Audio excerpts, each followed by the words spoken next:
This is why your car trunk won't open. You press the button, you pull the handle, but nothing. Let's figure out what's going on. First, check if your car's in park and unlocked. Some cars won't let the trunk open if the car isn't in park or if the doors are locked. Still stuck?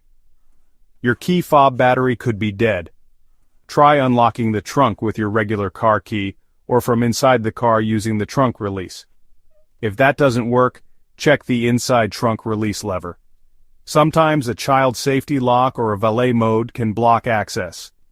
Manual release not working? The trunk latch or cable might be jammed, maybe from dirt, ice, or rust. Spray a little lubricant around the latch and gently try again. If your trunk still won't open, check your car's fuse box. A blown fuse can stop the trunk release from working. Replace it if needed. When all else fails, it might be time to visit a mechanic. They can help with stuck latches, broken cables, or electrical problems. Remember, don't force the trunk, it can cause more damage. Stay calm, check the simple fixes first, and you'll be back on the road in no time.